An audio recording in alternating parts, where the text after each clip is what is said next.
We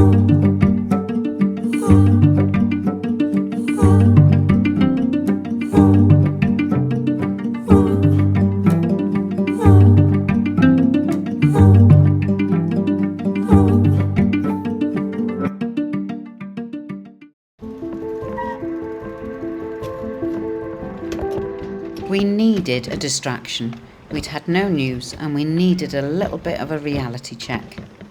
We found ourselves a hidden gems bike tour, which wasn't far from where we were staying.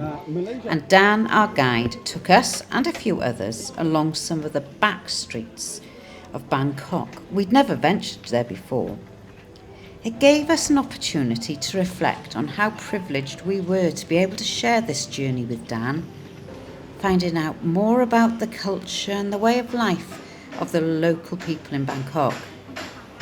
The Chinese visas were put right back out of our thoughts on this mini tour of the local area.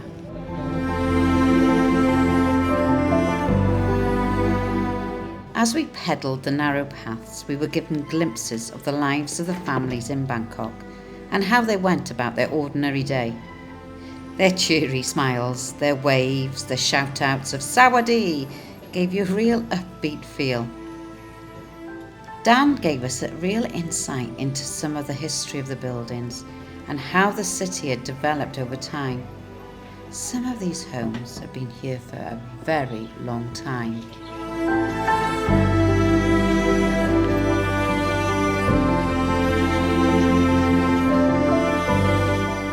We passed many temples of all shapes and sizes, yet all with the same purpose, a place for prayer and reflection. As we watched the locals in prayer, it reminded us of how important it was to be reflective. Take a step back. Have faith in what you believe.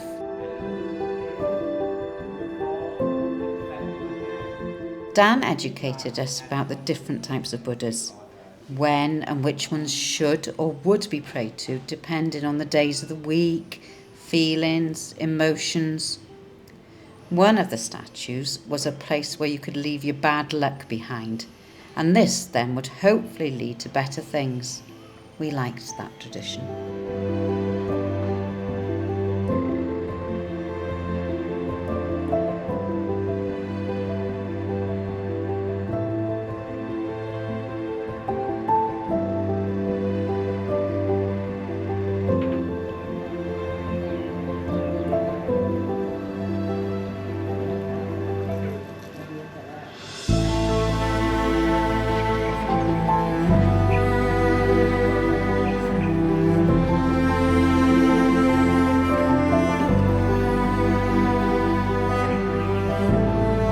We continued our cycle exploration around the tiny streets.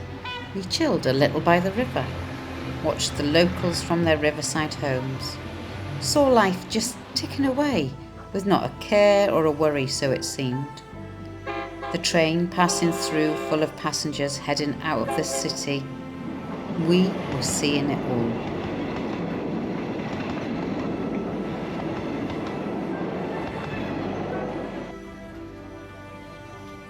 And we finished with a lovely browse around the local produce market with super fresh products and a delicious mango juice that was squeezed on the spot.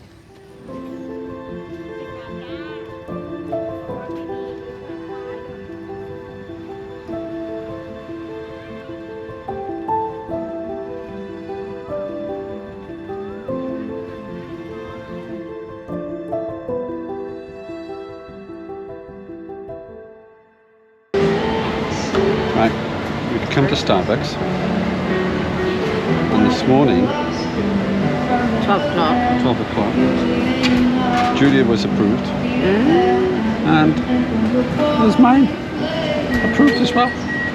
So we're going to get some things printed, a smile on our face, and celebrate with a cake and a coffee. I'm so relieved. Nice crack, isn't it? But it's done. So we will be in the office tomorrow, handing our documents. Like many others in the city, we now had a spring in our step, and we were off to sort out our documents. Well, good morning. We've got all our paperwork. We have. We've got our smart clothes on. And- Expensive smart clothes. And we are going to try and get to the Chinese Visa Centre now. But we can't take the camera with us. So we'll let you know how it goes, because it's only a short walk from where we're staying. In fact, you can see it through our window. But you can also see it's raining. So hopefully we won't get wet. But let's see you once we've passed all these documents in, and we'll let you know.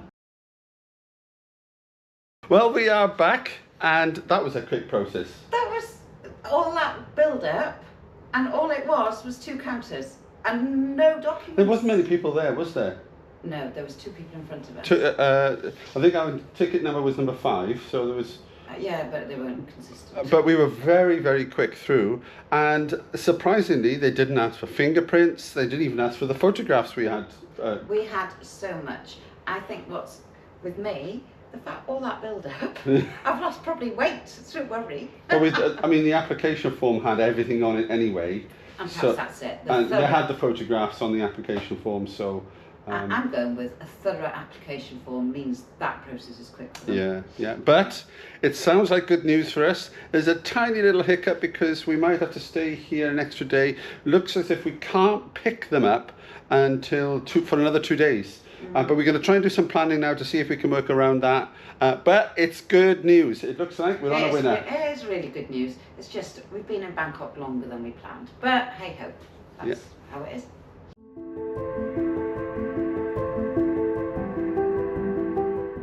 Once we dropped our documents into the centre, we had more time in and out of the city to explore.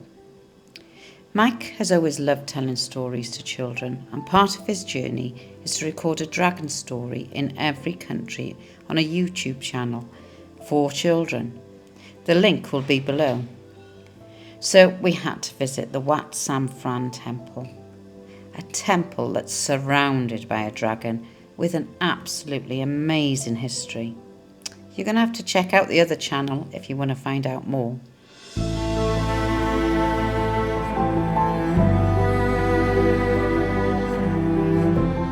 We also had a return visit to our favourite park in Bangkok, Lumpini Park. We simply love to wander here and visit the locals. Now, there are a lot of locals here, but it's not always sensible to get too close to them. There is something about this park that we like, and it brings a little bit of tranquility to a very busy city.